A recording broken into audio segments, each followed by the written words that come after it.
Alas 5:55. Andito ako sa San Ildefonso.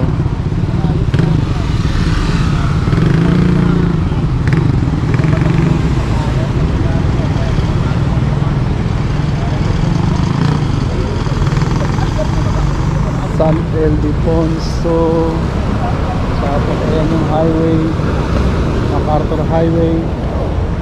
Ayan yung simbahan. Hindi pa tapos. Yung luma niya siguro tinanggal ano. Nasa loob yung luma. Tapos ito yung sa labas. Yung bago, ayan may bubungan. Hindi pa tapos. Tapos ayan yung provincial office ng Bulacan Police. San Ildefonso Parish Church, Poblasyon. Yan o, di pa siya tapos. Tapos may mass. May pipick upin ako ngayon dito na ano, itong kahon na tiles daw, 3 PVC door, tsaka siyam na steel dick. Gaano kaya kabigat yung steel dick na yun? Ayun, sasakyan natin oh. Gaantay, alas 7 pa naman. Alas 5 nandito na ako. Ayan yung simbahan. Ayan yung parish hall, convents and offices. Ang ganda ng ano niya, piscina. Hindi pa natapos yun oh.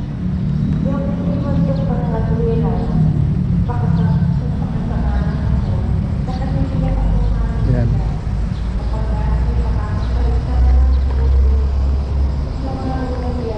Ang ganda, di ba? Ang ganda ng kumbento, piscina. Tapos diretso tayo sa likod, tignan natin.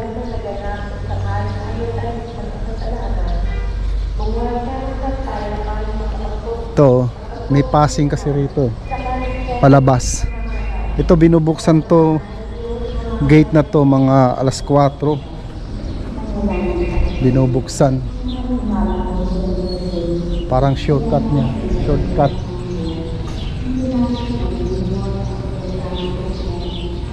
Yan, di pa tapos oh. Sa loob na yung luma, yung lumang simbahan sa loob. Tapos pinalakihan siya. Hindi pa lang tapos. Hindi ko alam kung saan yung pipick upin namin. Dito daw eh. Tapos ito yung likuran, Villa Corte Street. Yan, Villa Corte Street. Yun, malinis. Malinis ang Ildefonso. Tapos puno ng bulak, pinutol na. Tapos ang ganda ng bahay oh.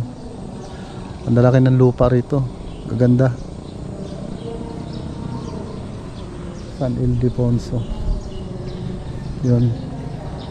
Balik tayo. Tapos meron doon San Ildefonso Water District, Bulacan. Ayun, Water District yun. Yun.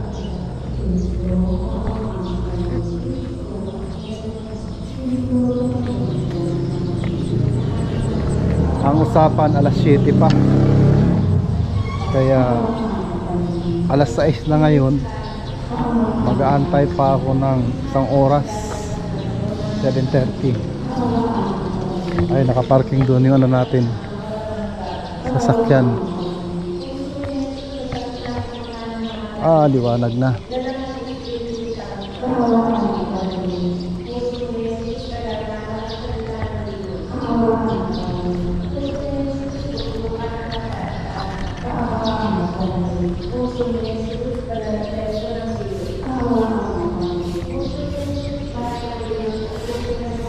Tignan natin yung construction dito. Ayan, purong bakal oh. Ayan yung luma niya. Parang yung gumawa ako ng bahay sa Mandaluyong, yung bahay ko. Yung luma nasa loob. Yung bago nasa labas. Nung matapos na yung bago, may bubungan na, saka ako binaklas yung looban. Yun siya, oh.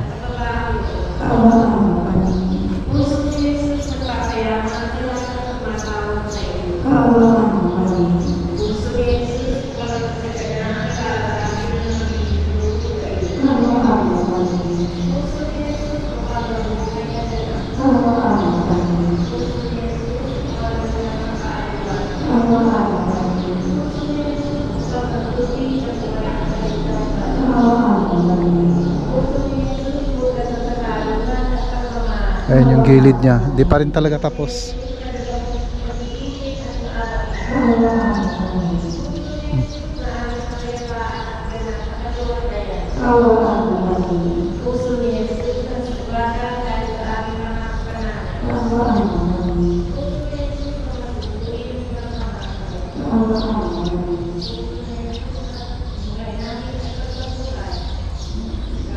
Yan kaya yun.